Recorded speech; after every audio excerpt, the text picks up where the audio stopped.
hommikust kõigile! Oleme siin Yamaha testipäeval Maardus ja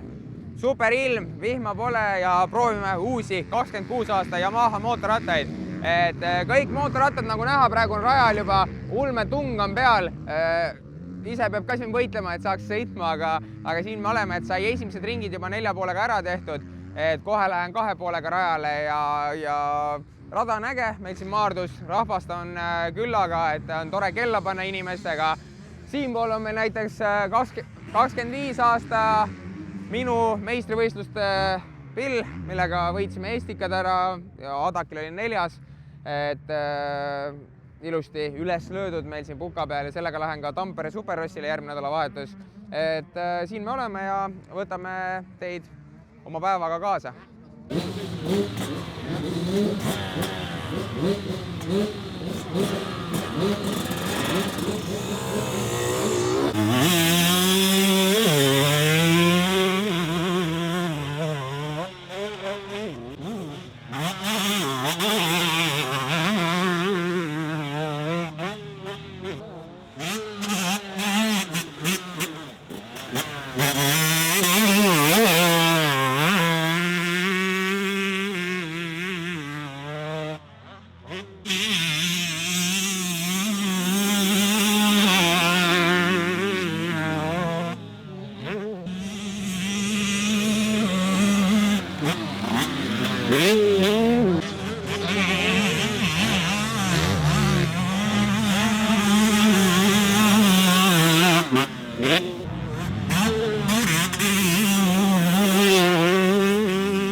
No nii,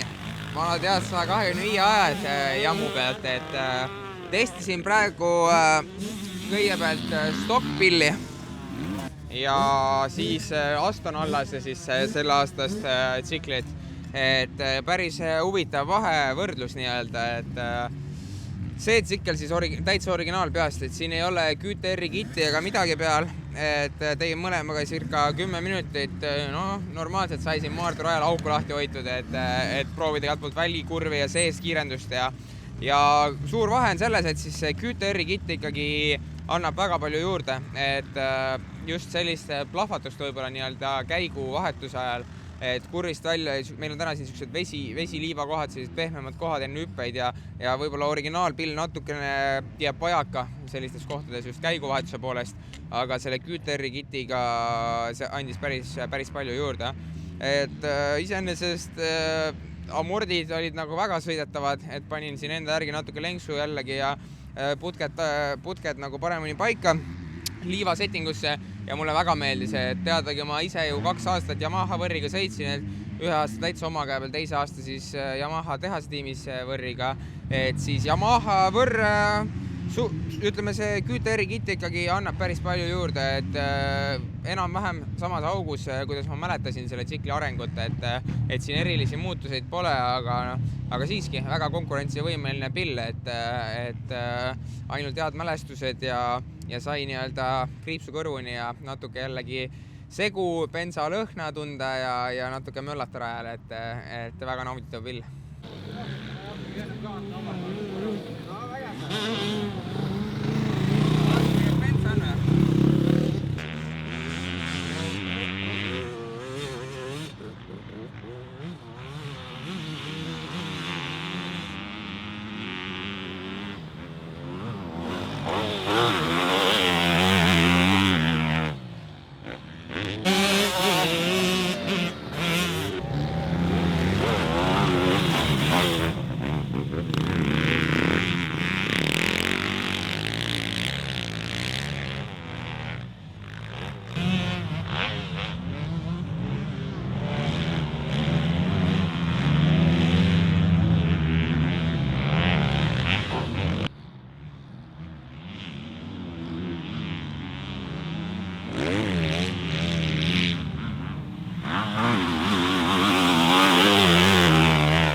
No nii, Browni, esimene emotsioon 26 aasta Yamahaga, kuidas on? Ja mulle väga meeldis, et 26 aasta pill on nagu super, et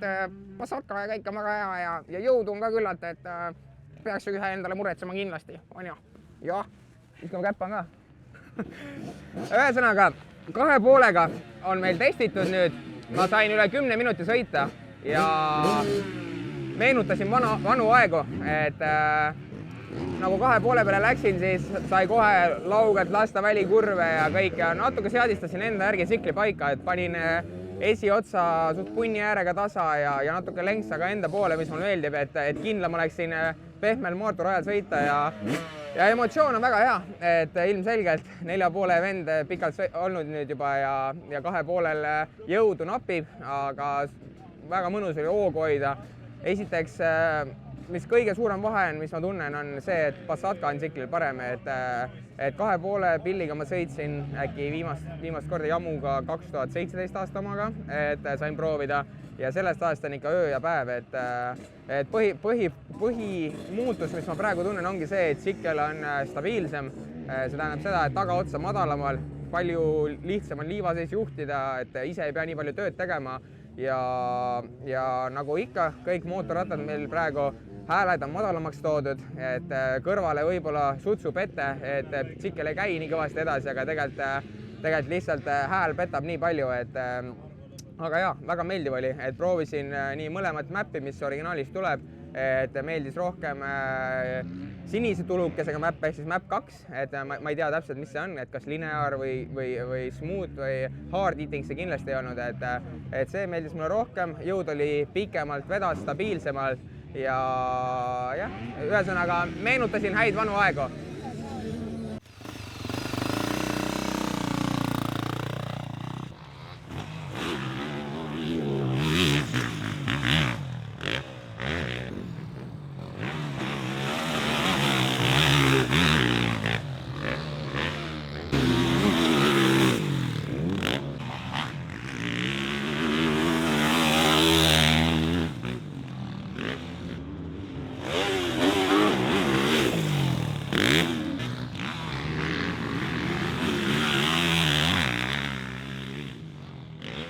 Esimesed emotsioonid siis uue Yamaha JZ 450F mootorrattaga. 26 aasta mudeliga on päris palju arendustööd tehtud, et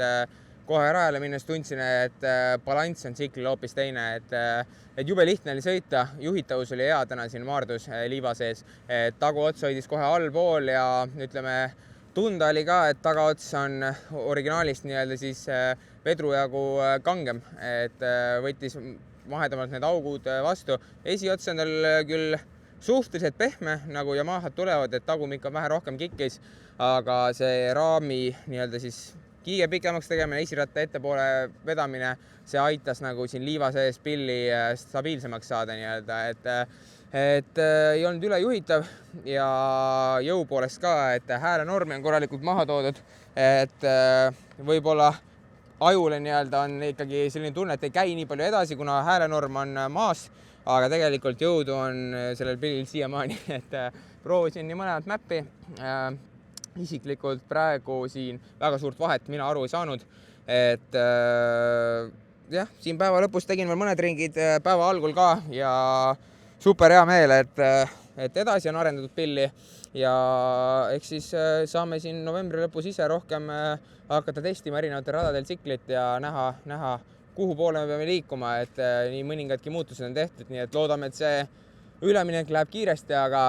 esmane mulje on küll väga hea ja tänane päeva lemmikpill oli ikkagi kindlasti 4,5, et sellega oli siin liiva sees suurel rajal väga lihtne juhtida ja jõudu oli tohu hea, et võrr oli ka väga lahe, et 125-ga eriti seal kurvete rajal oli pull lasta aga noh, erinevate pillidega täna sõites, siis käigud olid vahepeal jumala sassis, aga sellegi eest lahe päev, aitäh Yamaha keskusele, aitäh kõigile kohale tulijatele, et teid oli palju, et saime ägeda ürituse siia nii-öelda novembrikuusse siis ja meeleolu oli äge ja sinine mootorratas on ka äge, nii et aitäh kõigile ja kohtume peatselt.